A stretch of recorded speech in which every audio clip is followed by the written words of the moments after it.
Hello. 1, 2, 3. Yep. Yeah, I don't know what it is. All right. You Okay. live? Did you do the countdown? No. I thought I was going to do it on its own. That's why I was confused. No. You got to go to the.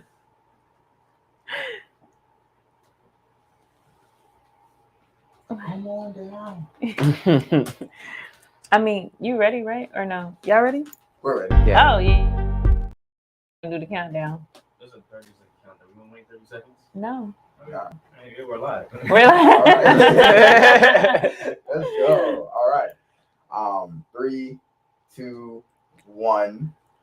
Welcome back, everyone. Welcome back to another episode of the Everybody Eats Show. Man, so I love doing these episodes. So today we are here with the founder of Young Investors Group. So we're excited to have you. Thank you very much. I guess before we get started, housekeeping items. If you're not following us already, make sure that you're following us on all platforms at Everybody Eats Show on Instagram, YouTube, TikTok, Twitter, wherever you listen to podcasts, Apple Podcasts, Spotify. Make sure you're checking out Everybody Eats Show for our new episodes. If you're in the 757 area, make sure you're paying attention to our Instagram. We have some events coming up. Turn on post notifications. Yeah. Follow, share with your friends. All that good stuff. Make sure you're watching our stories, posts, all that good stuff. We have an event that we're planning. It's going to be really dope. So again, if you're in the 757 area, make sure you pop out. And even if you're not in the 757 area, come on down, right? Like, it doesn't even matter. So that's housekeeping items. So let's get into today's guest, right? So before we start, I like to say how we meet our guests, right? So in-person events. Shout out to Naba. Yeah. I shout out Naba a bunch on this podcast. We shout out Naba a bunch on this podcast. So this was, I think, our June happy hour. We're in August right now. Yeah, I think it was June. Or was it May? May or June? It was May. It was May? Mm-hmm. Okay. Probably. Yeah, because June was close to school. Okay. And yep. But we were at Luna Maya. Yep. We at Luna in Maya, downtown Norfolk. Out at downtown Norfolk. We're doing one of our social hours for NABA. And I don't know, we were there because you walked in. Yeah. Right? Yep. And then we just started talking. What do you do? What do you do? Blah, blah, blah, blah. Nonprofit podcast. Oh, we should do an episode together. Oh, lit. Blah, blah, blah. Couple, I don't know, weeks, months later, we're at ACAP, right? So we have the ACAP program, and then we like caught up again. We're like, hey, like definitely gotta make sure we do an episode. And here we are doing the episode. So in-person events, DMs, Instagram, messages, staying on it. Yeah, staying emails, all that stuff. You never know how you're gonna meet people. Mm-hmm. So that's how we met, and here we are. So I don't know, networking, it really works, right? So that's how we're here, and then we'll get into today's episode. So Kezia, if you could take it away, introduce yourself. What do you do? Where are you from? And we'll get started. Okay, for sure. Well, my name is Kezia Hendricks. I am the founder and executive director for Young Investors Group. And we are a youth organization that teaches fintech. We started out just teaching financial literacy, but as time went on, we were like, okay, no one's writing checks anymore. We really gotta, make sure our young people understand financial literacy from where they are, which now, Cash App and Zelle and everything. So teaching kids financial education from that standpoint versus teaching them the old way, we found that wouldn't help close the gap, specifically for Black families. And so Young Investors Group is in existence today. So I'm super excited. We're 5 years old. So we're in kindergarten, you know what I'm saying? You know what I mean? We're in kindergarten. We started out in 2018. We weren't a nonprofit when we started out. Okay. It was me having the goal to help young African-American youth stay out of the criminal justice system. Okay. So that's how I started, because my background is finances. And I'm like, God, I don't play basketball. I don't play football. What? I do rap. I do rap. Don't get me. I had a couple of freestyles last night. Okay. We'll get to that. We will. But like, I was like, God, how can I reach them? How can I help these young men that are targeted toward the prison pipeline. Like, what can I do? And he was like, you teach them about money? I was like, bet. I'll teach them about money. So, I went into the community, relocated into that community, where I would say about 95% of those youth, were vulnerable to incarceration. And so just started spending time with them, spending time with their families. And I was like, yo, meet me at the library. You want to learn about money? I got food. I got snacks and prizes. Free food always gets people. Right? Meet me, okay? Every Tuesday and Wednesday. And we just grew from there. The young men had an opportunity to help sell a home, open up brokerage accounts, start businesses. They had a chance to, ride in helicopters and, do photo shoots in private jets and everything. So we wanted to rebrand them, as not just boys on the block, but investors and investors in their community. So we not only rebrand them to the community, but considering, they were doing some things they weren't supposed to do, they were getting in trouble. And so sometimes when you see a different image of yourself, you know what I mean, and the possibilities that you can, achieve, you make different choices in life. Like, you value yourself. I can remember asking the young man, how much are you worth? They're like, oh, I'm $100. I'm 1,000. And we taught them about net worth. Now they look at different choices a lot differently from a financial standpoint, as well as investing in yourself. So I ain't gonna, what I'm saying, overtake the show, but that's, the gist. Oh, wait, I forgot. I thought we were sharing the Totally about the Young Investors Group. Yeah, Young Investors Group. Go ahead. I did have just a question about the fintech portion of it, like Right. like Cash App, Zelle, Venmo, all those money transfer apps. Like, absolutely. Is it just within money transfer? Do you teach them like how to hop on like an exchange, like Robinhood or Ameritrade, Schwab, all that stuff? You did mention brokerage accounts, right? Yeah. So there's different because we're 5 years old, and when you start a nonprofit, prior to starting a nonprofit, it's always good to do research and have pilot programs. And so I would say that's why I say we're in kindergarten. For the past 5 years, we have taught them a plethora of curriculum to see how they learn. We started teaching them about like the general financial education, and then we did teach them about the smart stock market and the brokerage accounts.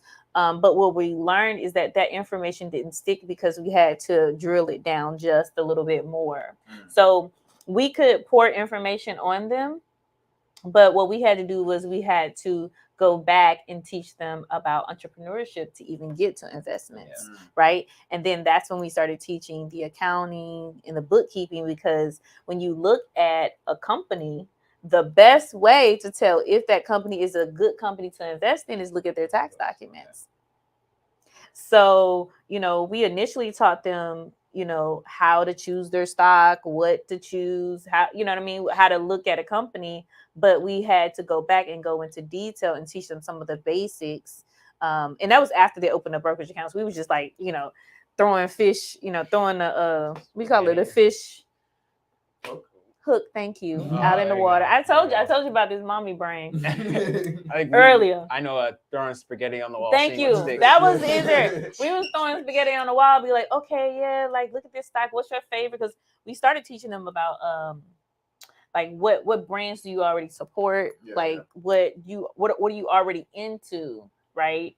And specifically young people, we call them Main Street and Wall Street kids, but specifically kids that are Main Street, right? That come from like low income public housing. Like sometimes you have to teach them. They don't oftentimes be interested as what I'm saying, other kids. So we had to like go to where they were, like, yo, these Jordans, you're gonna flip this money. You know what I mean? Like it's gonna be worth, give it some time. With this generation, they also like instant gratification. So teaching the stock market sometimes can be a little bit challenging. It's a long game. Yeah, because you got to teach them how the long game works.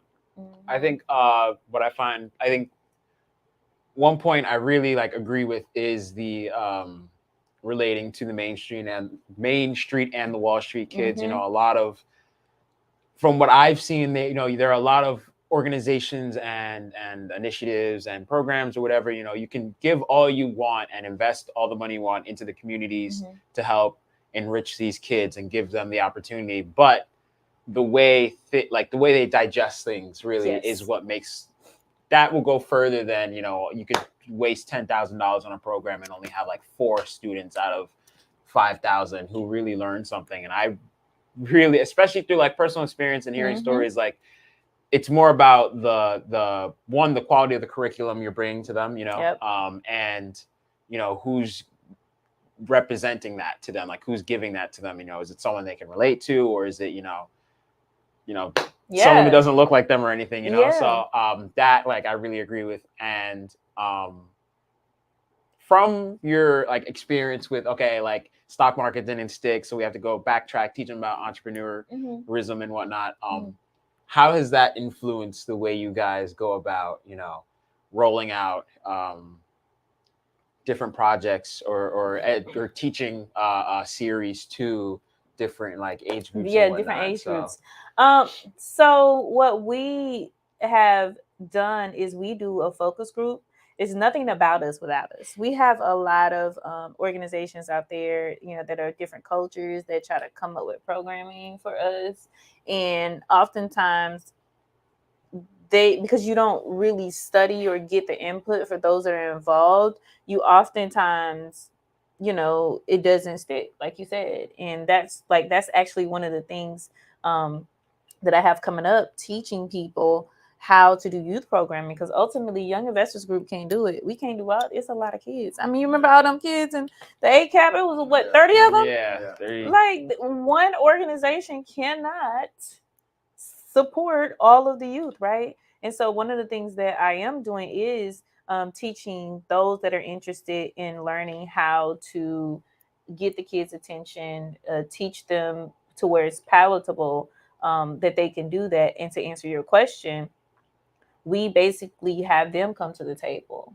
and we tell them, this is what we want you to learn. And we, show them different concepts, and we find out which one is more interesting to them or which one they understand.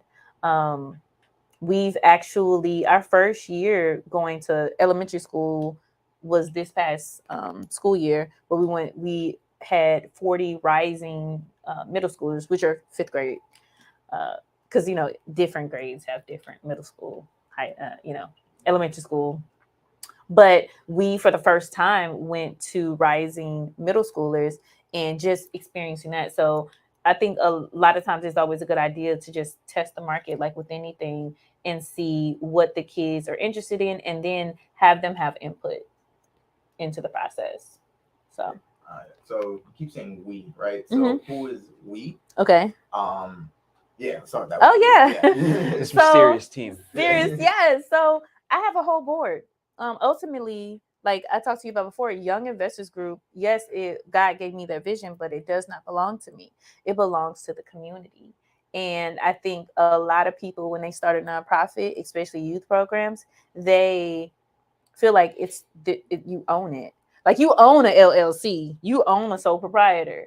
A nonprofit is a community entity. It's supposed to be something that solves a problem in the community. So we is my 11 board members and my team of education, um, my education team, and all of the volunteers, the community that participates with Young Investors Group. Okay. So then I'm curious. So how do you have the educators, you have like the curriculum. So I'm Mhm. guess like um how do you create the curriculum? Mhm. And I know you kind of just mentioned like teaching it, right? Like you Yeah. kind of have to have a passion for that. That's something like I'm pretty strong about too. Like Yeah. know you can know stuff, you can know finance, you can know stocks. That doesn't necessarily mean you're going to be good at teaching it, right? Like Yes. that's a completely different skill, right? Ooh. So I guess where do you find the educators, and like I guess how do Yeah. you guys go work on that? Yeah. Making sure that it is digestible for the kids to understand. Absolutely. And you make a very good point. So I think one of the hardest things to find are because we teach financial education from a professional standpoint. Yeah. Most financial education youth organizations teach, from a consumer, this is how you manage your checkbook. This is how you Right. save. Yeah. This is Yeah. I so was gonna get in that. Yeah. because my background is mortgage underwriting, Okay. right? And I was a loan officer, I was a financial counselor, I was a personal banker, a business banker. Let me just pull back for 2 seconds. I came from very humble beginnings. I was a 15-year-old mother. I have 11 siblings. I was raised a lot of my life in public housing. My mom was a single parent of 12 children, plus the one that I had when I had at 15. And so the trajectory of my life, amongst other bad choices that I made as a teenager, um, did not look like where I am today. Like, I definitely am not supposed to be, founding a nonprofit, a mortgage underwriter, and actually now I work, I have a team of financial coaches is my full time, with the Workforce Council. But I'm definitely not supposed to be where I am. So I think a lot of my ability to relate to the kids or teach them is because I was them. And so when I got into the financial industry, I was like, why nobody didn't teach me this, right? I learned the most managing other people's accounts. Like, I remember this one lady, she had like 8 kids, and she had like $5,000 in her bank account, her savings account. She was making like $12 an hour. And I asked, I said, how did you get all this money in your account? She said, saving is a lifestyle. You know what I mean? Like, I actually learned how to save from managing someone else's account that made way less money than I did. So I think that teaching young people from not from a consumer, but as a professional actually works better because they actually get hands-on experience. Last year we did budget. Our fifth graders were budget analysts, so we had volunteer customers. So shout out to all of our volunteer customers out there that came, all right, out, and they were a customer for our young people. They actually came and they sat down and got their budgets done by our young people. And now some of those young people went home and did budgets for their parents. So when it was time for the end of the session ceremony, they like, I had to find out what my child was doing because they then came home and did my whole budget. So yeah, absolutely. Even with the youth that we started out with, they helped sold a home. Shout out to James Allen Group, which is a real estate brokerage. They were our first partners.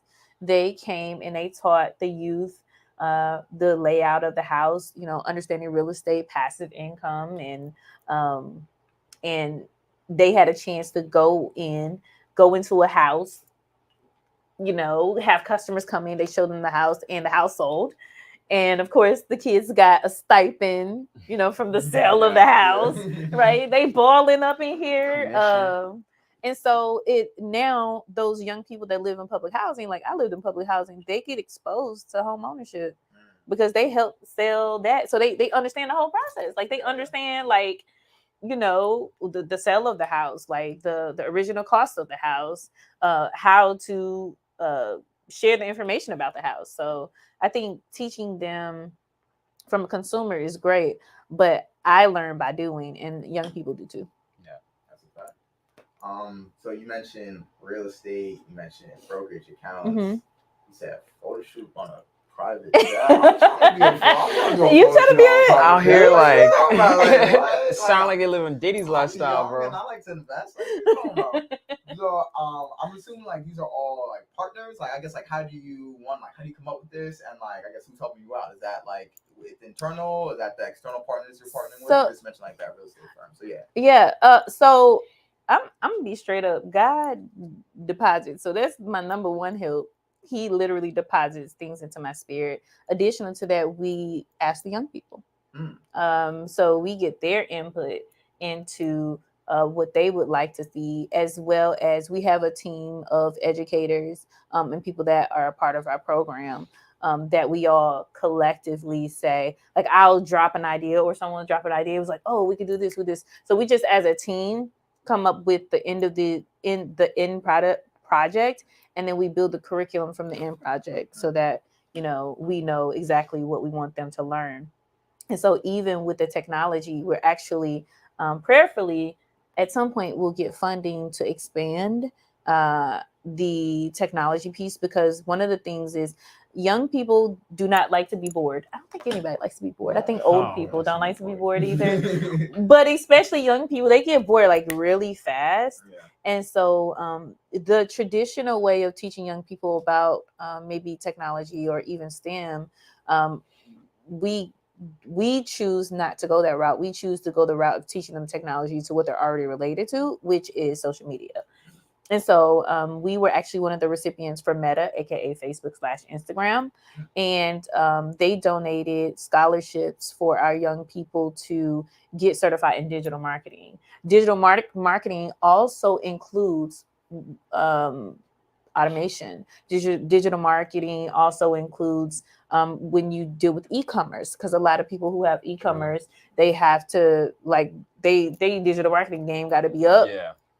And you have to automate, especially if you're one man or one woman show. For sure. So yeah, so those are all the things that how we introduce technology versus, I mean, network security is great.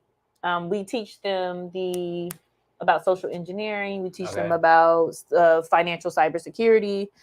We teach them all of those things, and that's how we integrate technology into. Okay, that was everything I was gonna ask later. Okay, So that is dope. You know, no, it is good. You covered it. You know, even everything down to scams, which you know, you can't believe banks and people are actually sending like emails and like how to avoid like getting scams and fraud and all that. So that's like pretty crazy. Do you ever see you guys scaling up to do anything else, like maybe coding or like anything more within like, I guess, more tech specific, I should say, rather than finance? I know you said you started off finance, now you're moving on into fintech. Right. So, you know, if we have a Venn diagram, right? You guys are on the left, you're moving over. So do you see yourself getting anywhere to like, you know, like Python or, you know, teaching kids how to code or anything, simple coding? You know, I don't know that I do. And I'm going to say because... or even giving resources. Let me not limit it to just education. Because one of the things that, and this is to your question, one of the things that as nonprofits we do that we shouldn't is do everything. Yeah. And so if we do decide to go to coding, we're going to get a partner, because our focus is finances, right? And although finances is technology, I think, you know, us teaching fintech from the cybersecurity side is probably more in line as far as like protecting clients, which, because we do it from a professional standpoint, educating clients, you know, their customer client, their volunteer clients, about how to protect their accounts, and helping them understand how gaming is integrated with scams, like you said, how you know, social engineering, social media, you posting stuff, you tagging your location, all of that actually can impact your finances. And so we should merge into the coding space. I just, you know, we have probably about 4 tech people on our team, so I'm not going to speak and on our board. So I'm not going to speak. They probably will integrate it, but me, I'm focused on the finances. I'm focused on the finances. So probably so. I would imagine at some point we will.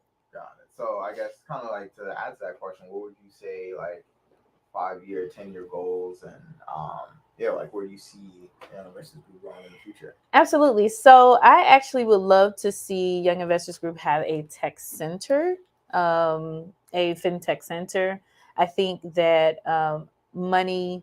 I don't know if y'all heard about Fed Now. Yeah, that's the Fed Now. Yeah. Their coin, digital currency. Yeah, their digital currency. Yeah. That's gonna be interesting. I think I have an idea of what they're gonna do. I'm sorry. Let's stick to the question. Stick to the answer.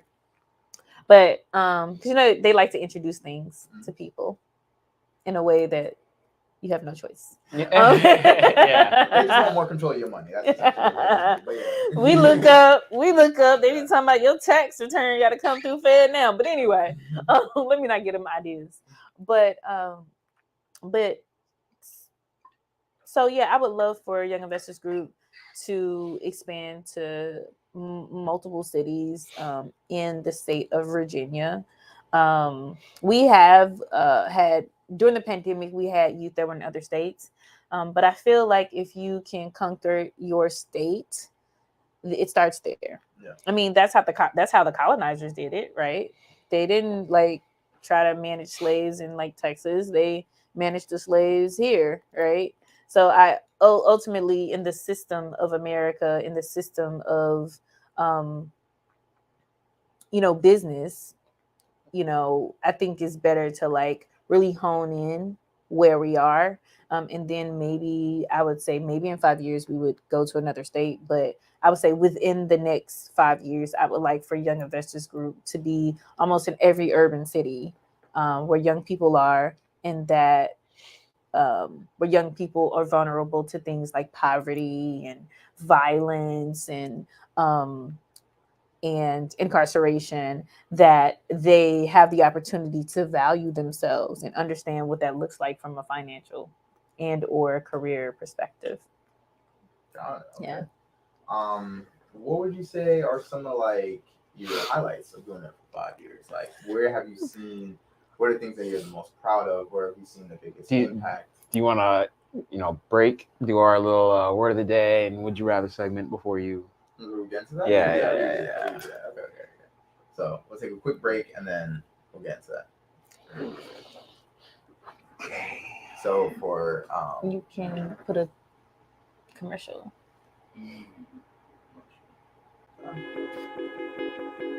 Young Investors Group was created to empower and educate our young African American youth. Our goal is to empower youth by teaching them financial education, real estate investments, to teach them about entrepreneurship, to teach them about wealth management. What does an insurance policy do for their future? Our young investors invest in themselves, they invest in their community, they learn from the generations before them, and they teach the generations after them. I am not a drug dealer. I am not a thief. I am more than a comedian. I am more than a musician. I am more than a quarterback. I am not a thug. Because of Young Investors Group, I am a philanthropist. Because of Young Investors Group, I am a mentor. Yeah! Because of Young Investors Group, I am an entrepreneur. Join us to learn why and how you can join our mission to build the next generation of community investors.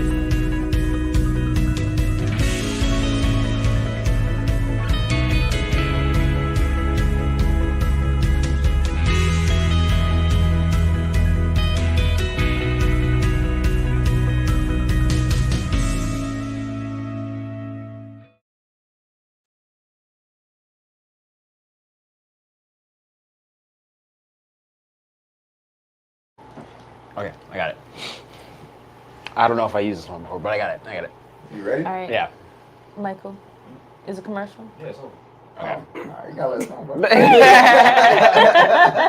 1 minute, All right. So for the quote of the day, Ethan's gonna bless us with a quote. We are take it away. back. Okay, so today's quote, no cheating. Coincidence is the language of God. Gratitude is his currency. Feel like I used this one, but That sounds good. Listeners can I don't know, correct I feel us, like but- I've heard that before, but I have no clue. yeah, might have been from here, bro. So one more time, coincidence is the language of God. Gratitude is his currency. The person who I heard said it was off a podcast. He is from Staten Island, an actor. Is he a brother? Yes. He was in 90210, Secret Life of Bees, Praise This recently. Michael B? No. But I mean, Michael B, he did star in a show with Michael B. Method Man? No. Chadman Boswick? All right. He did a show called The Wire. Oh my gosh. I Staten just You're not allowed to guess. watched, You're not but allowed to Michael guess. B. Jordan was in The Wire. Yes, but he was in the earlier season. I'm thinking think later seasons of The Wire. Idris No, Elba. You said Staten Island? Staten Island. From Staten Oh Island. no, Idris Elba's not from Staten Island. From Staten Island. He was Oh in The my Wire. gosh. Did Praise Can I- This, which dropped Can recently. I phone a friend? No. Can I call what is it on the Who Wants to Be a Millionaire? You be like Hotline. A lifeline? Yeah, lifeline. What else? dude on The Wire. Yeah, dude on the wire. Dude on the wire. Oh my Dude gosh. On The Wire, his name was Michael. Oh God. I just watched this episode. Is the light skin dude that's on the podcast? Babe, are you watching this? Can you please text me the answer? Please? I'm gonna send a text message. That's crazy. He's on the podcast with Mouse. That dude. What's his name? I don't know his name. See y'all. You gotta give me some. 90210, Okay. The Wire. 90210. Gosh, that was a long time I ago. don't remember his name. Crazy. And I All should right. know this because I think I'm Ryan? probably. 5, Ryan. 4, Can you tell me what the Dude, initials Wild? are? Wild? 2. Can I get some initials? Some T- clues.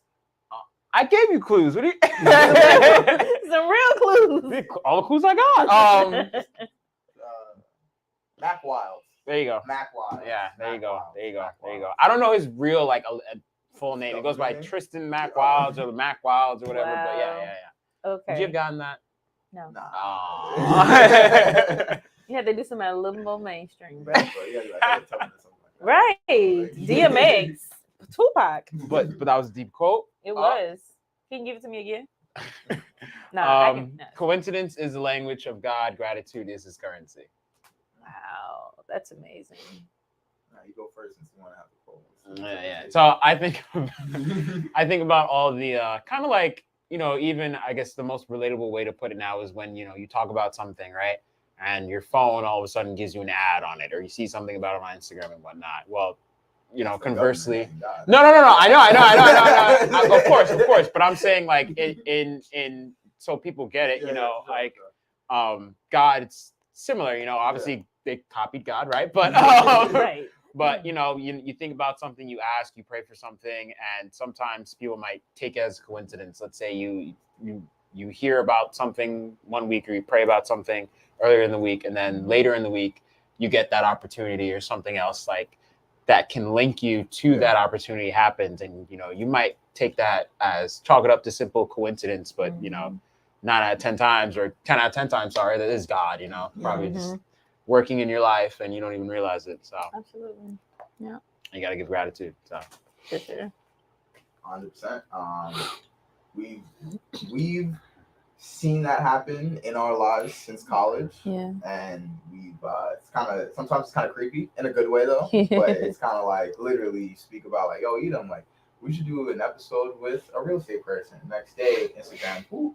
It's oh, hey, I'm real trying to estate do in it the for you guys. 757 area. I'd love to do a podcast. Yeah. Whoa. It's thank you, but also you listening? It's you gotta be careful what you wish for sometimes. You might get it. Yeah. So it's are you ready for that? But then the second half was you said the first half was coincidences. What you said, God's currency, appreciation. So it says And coincidence gratitude. is the language of God, gratitude is his currency. Gratitude is his currency, yeah. And you have to be thankful for all the opportunities that you have. And you just have to be grateful because there's a lot of people who don't have those opportunities, even to simply do a podcast here, right? This is an opportunity, learning from each other, networking, meeting each other. There's a lot of people who wish that they could do something cool like this, and they don't. And that's not to shove in their faces, but that's to be grateful for the opportunities that you have. So Absolutely. Well, since it is Sunday and we are talking about God, let me put my preacher voice on. But no, seriously, I love that quote because I am a spiritual person, and I think that everything is energy, right? Everything is the coincidence is driven by what you manifest, whether it's verbally or even your thoughts.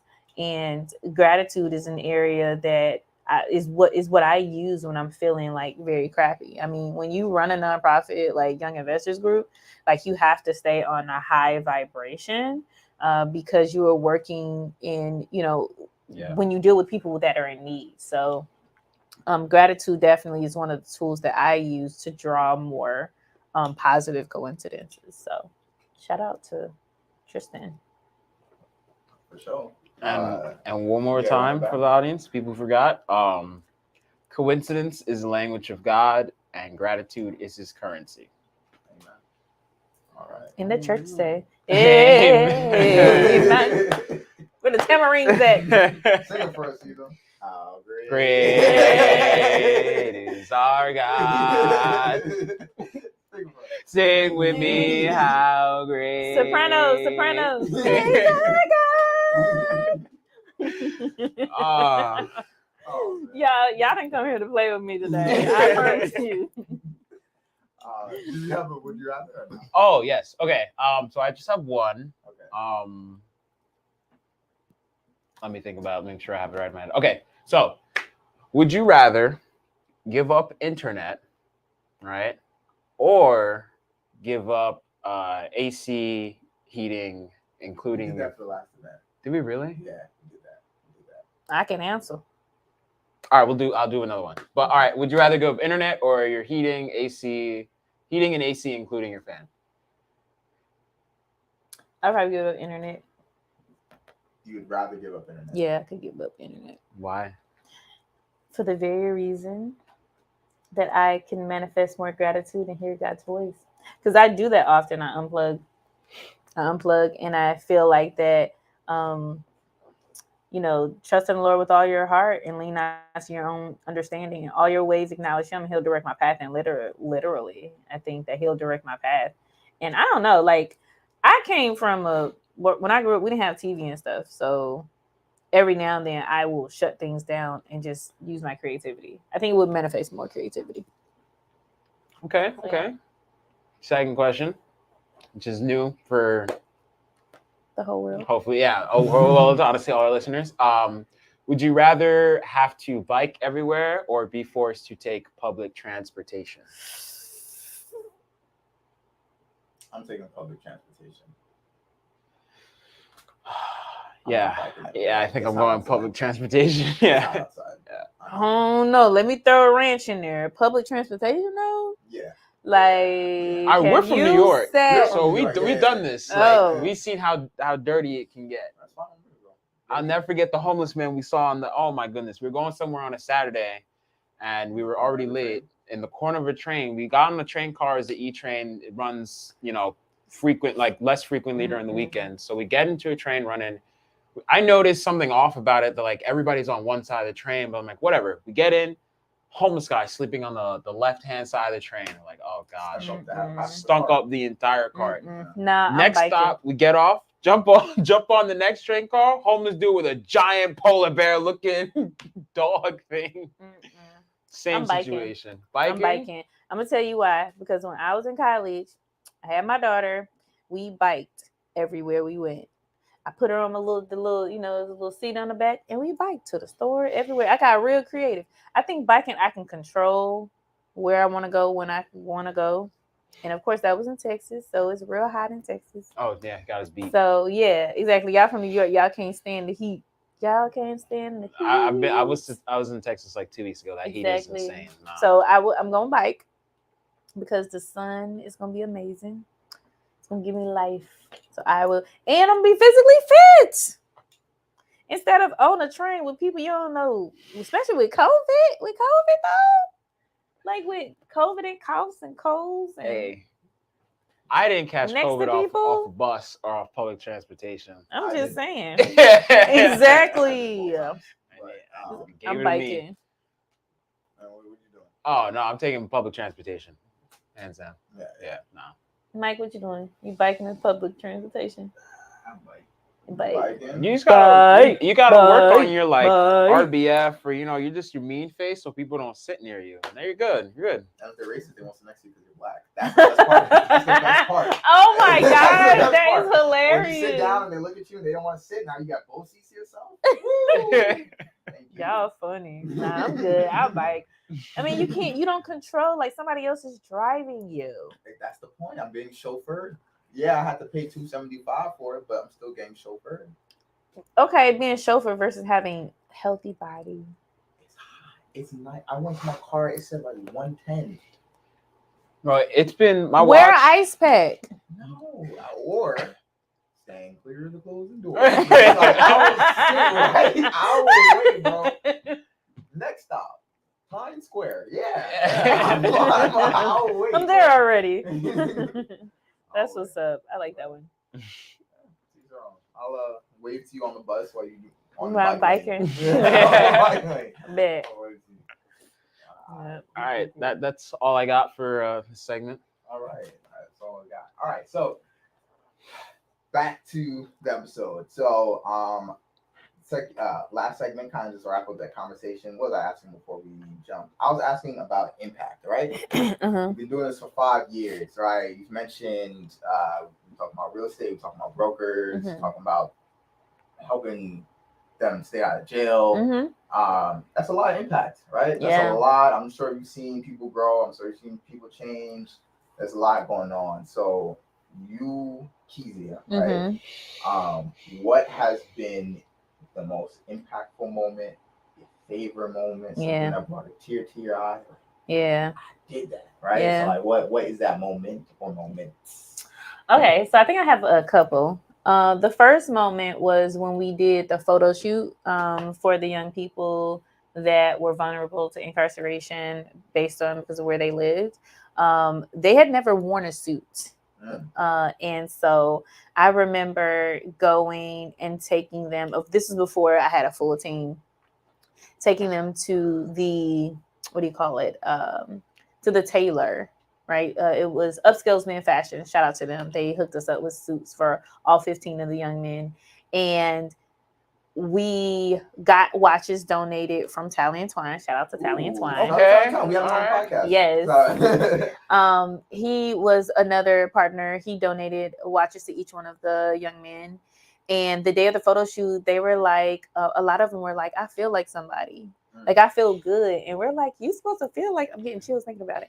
You're supposed to feel like somebody every day, right? And so just making that impact and making them feel good about themselves. Because even some of the adults in the community would say mean and nasty things about the young men because the young men had been doing a lot of stuff in the community. Oh, that. After we did that photo shoot, like they were being praised. Like they felt it was a total different change. I'm not saying all of them didn't go back to doing something they weren't supposed to, but a lot of them, it changed their mindset. We did, I think it was in 2021 or 2022, we did a dealership takeover with Dan Bannister at Bannister Nissan. He allowed the young people to take over his whole dealership, where they had an opportunity to be the pseudo financial officers, the underwriters for the loans. We had our customers come in, volunteer customers come in, and they did a loan application for a car, showed them the cars, did all of that. And a few of the young people were seniors, and they were talking about what kind of car they wanted. And one of the young ladies hit us up later and was like, I just want you to know, because we did that program, I didn't go out and mess up my credit and buy a brand new car. You know what I mean? She was like, I was going to do that. And she was like, I reconsidered, making a bad choice, because a lot of us mess up our credit with cars. And so just them having that experience as a professional lender, right? They were able to make wise decisions when they were able to make choices to get their own car. And then the last thing that was a huge thing for me, and I actually have a couple of these stories. So Young Investors Group is divided into two parts. We have our financial and tech side, and then we have our juvenile justice side, where we support young people that are going through the criminal justice system. They, have to go to court. They have to prove that they've made changes in their lives. And one of the young men, he was already on a pathway, which some of them are already on the pathway. Like they already have felonies. Like one kid had like 4 felonies at 15, 3 felonies. He ended up getting the 4th one in the process of him meeting us. But there was a young man. He was 16. He was facing 20 charges because he hooked up with a girl. The girl was 18. He was 16. And of course, you got your girlfriend. Y'all know how it is, guys, right? Like, you gonna ride for your girl. So got caught up in a little situation. He caught the adult charges, like she caught. But he was on a spectrum. And he had an IEP, Okay. but the school at the time did not renew the IEP because sometimes that's a whole nother conversation about public schools and them not keeping up with certain things. They could not use the IEP to prove that he was on a spectrum, meaning that based on his disability, he don't think as quickly as far as like certain decisions that he made. Actually, certain disabilities can actually cause you to not have empathy. Just sidebar. Yeah. Right. So his ability to make certain decisions, he was easily influenced. Right. Yeah. All young men would probably be easily influenced by a young woman, but that's neither here nor there. But additional to that, he was kind of, I would say, maybe pushed along, probably a little easier to do certain things. So anyway, he caught adult charges. Through the work that we did through our program, he actually was supposed to serve 8 to 10 years in adult prison at 16. Because in the state of Virginia, they actually recently changed this law. You can be 14. You got to be 16 to work, 15, 16 to work, but you can't work until you're 14. But you can be charged as an adult at 14. But they recently changed that. Shout out to our partners at Rise for Youth, who advocated to get that law changed. But he was going to be charged adult charges. The work that and serve adult time. The work that we did with him prior to him even getting in trouble allowed the judge to see him in a different light. Then we end up getting him a psychological evaluation, which costs anywhere from like $15,000 to $4,000. And the psychologist came and testified on his behalf. I testified on his behalf, and they end up allowing him to serve in juvenile for 2 years. Now, if he mess up after this, he just released, and he's doing really well. If he messes up, he's gonna serve like the remaining time plus or whatever it is that he would do. He's not gonna do. Yeah. But that's just some of the work that we did, and I got a letter from the public defender. She wrote us Young Investors Group a letter like nobody was trying to fight for him. I knew that this is what the situation was, and we like. I'm retiring after this, so I just want you to know the good work that you're doing for these young people, because nobody's really advocating for them in that way. So that's probably my top. That's amazing. Yeah. Honestly. Yeah. That's really amazing. Yeah. That's really impactful. Thank you. It reminds me of Project All-Star. Yeah. In college, somewhat similar, different though. Mm-hmm. In college, we were both part of this, nonprofit organization. Mm-hmm. It was targeted for high school and early like college. 18 up to Probably like 16 whatever to, they started in high school, 16 so like it was, 20, yeah. So like late high school, like early college, because we were like sophomores and we were some like the oldest ones there. Oh, okay. So it's kind of like more like juniors, seniors in college, maybe like freshmen, sophomores, and Mm-hmm. seniors in high school, Freshmen, sophomores in college, yeah. Got it. But long story short, we're part of this program. I know they had a bunch of different branches and things that they do, because they did a lot. But I guess what we were under their like finance part, where every week we went to different workshops in the city. Yeah. And hosted by different companies or whatever. So like companies would sponsor or partner with them. Nice. And each week we'd go to different companies for whatever workshop it was that week. So we went to, I think we went to like a law firm once. We went to a lot of different like business, like accounting firms, different things like that. One, it gave you exposure to the industry. It gave you exposure to the network. Wow. It just let you travel the city, which is always cool. Yeah. And then at the end of it, once you completed it, it was like 1 semester long, so like spring semester.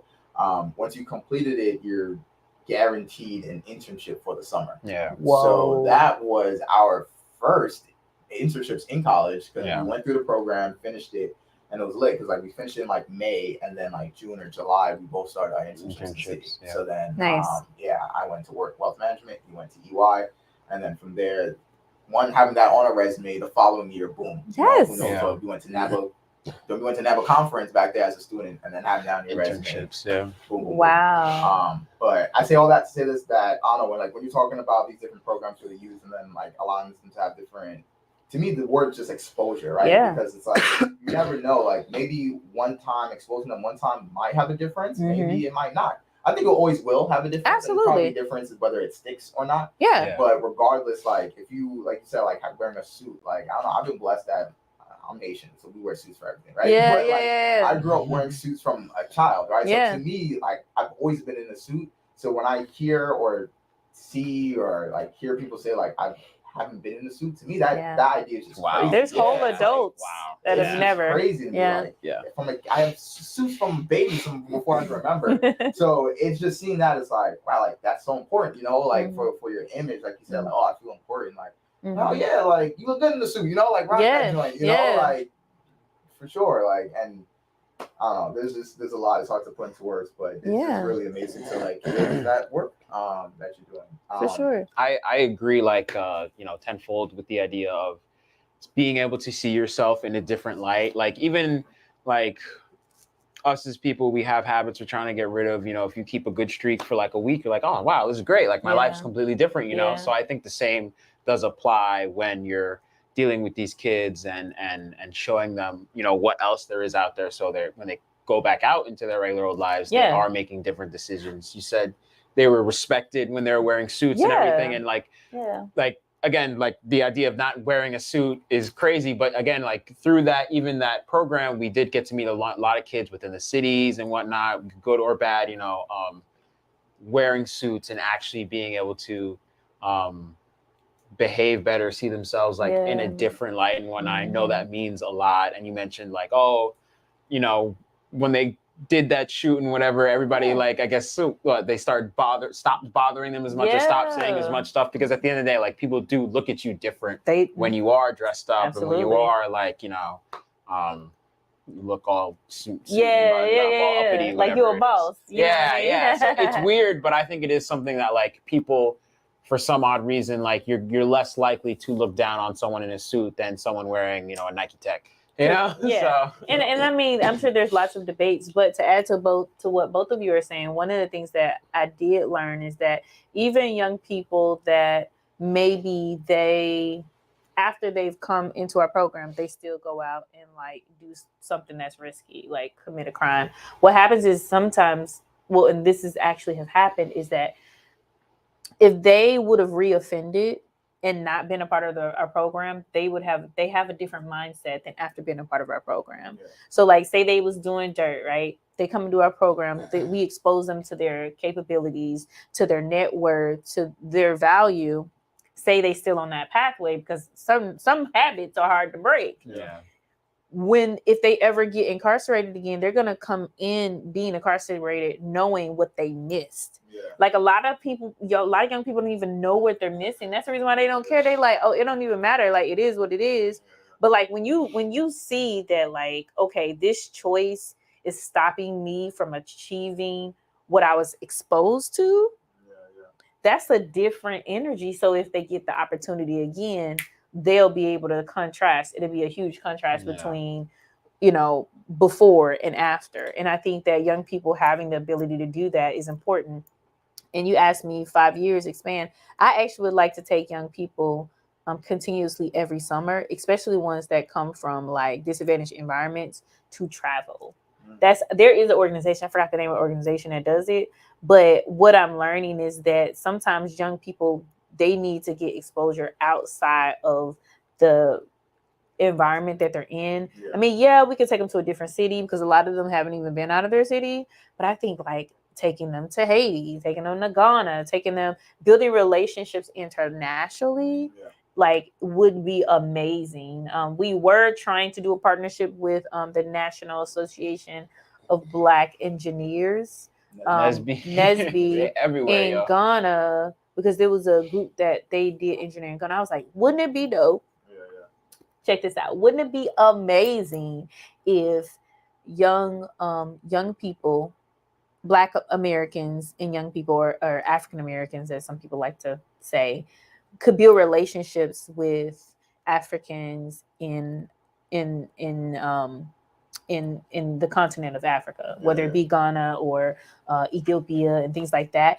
and then they start building international relationships That would early be dope to see other people their age doing the same things they are, right? in a You think totally about- different You country. think about tech, it's not just tech, like it's not just a US thing, it's a global thing. Yeah. You know? That's my favorite part of traveling too. I'm about to go on a little tangent. Yeah. But that's my favorite part of traveling is like when I get to meet other people who are doing the same thing I'm doing, just in a different language. Right? Yes. Like you're doing your figure like post grad, like post college, you got a job.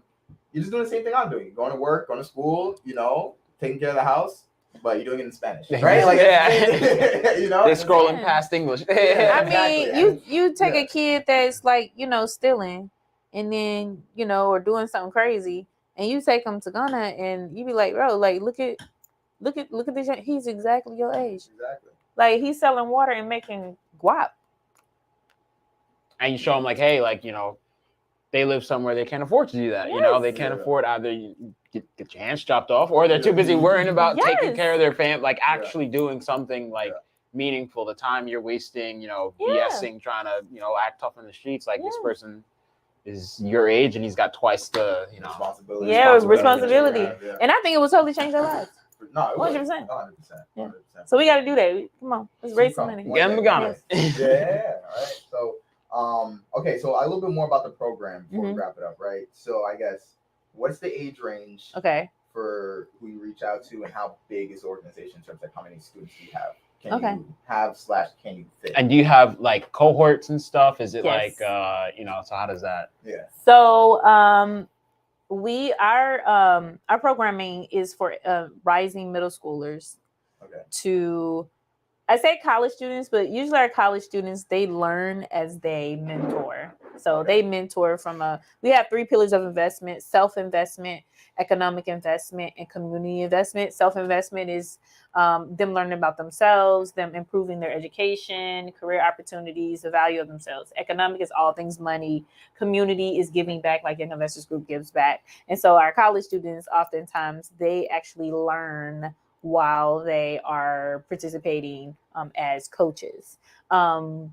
So I would say college students, because our college students learn too. So rising middle schoolers to college students.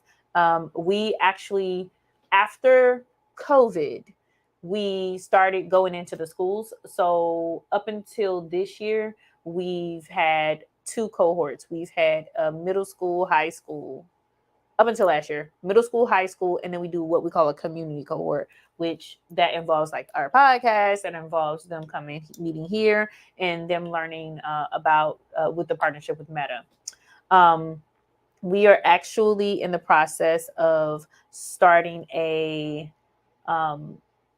family program where whole families can be able to be educated as a family. And that's going to be pushing toward our annual event that we do with our partners at Norfolk State School of Business, Norfolk State University School of Business. So we have an annual event called Investicon, where it's a youth and family investment conference. So starting, I believe, in September, we're going to be hosting, I believe, bi-weekly workshops for families to learn about different parts of financial education. And then they'll actually be in a competition at Investicon. So, yeah. Yeah. So I think we asked about like cohorts. So I guess Cohorts, like, yeah. So it's like, I don't know, I'm a student and I want to join, or I'm a parent and I want my kids to just join in. Absolutely. Did I miss the deadline? So, yeah. Right now, like I said, September. So we normally focus on neighborhoods and schools. But again, like I said, we are going to start in September. So how you get involved, let me answer the question. How you get involved is you would go to our website, www.younginvestorsgroup.org, and get involved. And when you send an inquiry, we will get back with you with the dates of our workshops. Okay. And it's free to join, be part of?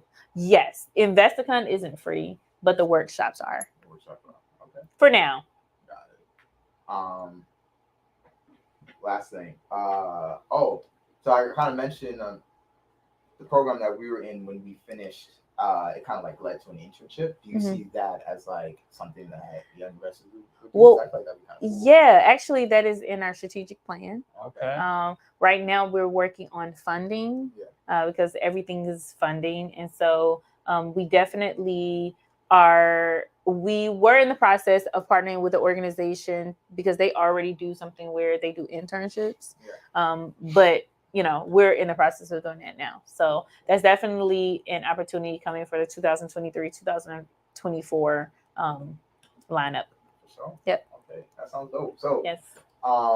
Before we wrap it up, is there anything else that you didn't think we should cover, or is there anything easier that you want to let the people know about yourself, Young Investors Group, what's coming up, events, anything? So yes, obviously December 2nd is InvestaCon. So please go to Young Investors Group Instagram. We usually post everything there. Go to our website. It's a youth and family investment conference. We have tons of opportunity for you to participate in that. Also, I will, like as I mentioned early in the show, that I really God has really been putting on my heart to teach people who are interested in engaging young people in programming. So I am going to be hosting classes, probably starting in September as well, for anybody that's interested in doing youth programming. Because at the end of the day, especially with everything that's going on in the world, in our community, we need more people to have a good, solid foundation on how to work with young people of all backgrounds. So definitely follow us, reach out to me. And yeah, like everybody just keep uplifting the community. So yeah. I think we're pretty good. I don't think we have any major housekeeping items to go over. So all right. So before we wrap up, like I said that like 3 times, but thank you for allowing us into your space, doing the podcast episode here. Appreciate it.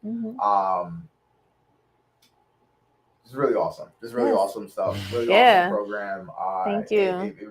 It means a lot. Like I said, it really does relate to that program that we were in, and I won like NABA and then Project All Star. Project All Star, that along with NABA really did change the course of life. So when I hear programs about that, it really means a lot. I did forget some though. We're looking for board members. So if you, we had a whole 2-hour conversation about why it's important for young people to get on boards and commissions, not just Young Investors Group board, but your city boards and commissions, because everything in life, in society, is run by a board and commissions. And when you are not part of that process, you are not making that decision, you are leaving other people who are not interested in what you're interested in, or people that you know are interested in, to make decisions for your life. So we're looking for board members, anybody that is, that works in the industry of finance, law, or education. So hit us up. Tap in. And exactly how can they hit you up? Yes. So you can email me at Kezia, KEZIA at younginvestorsgroup.org. That's my email. Make sure you put an S on Investors. You can find me on Instagram personally, Kezia Nicole, and you can go to our website, younginvestorsgroup.org.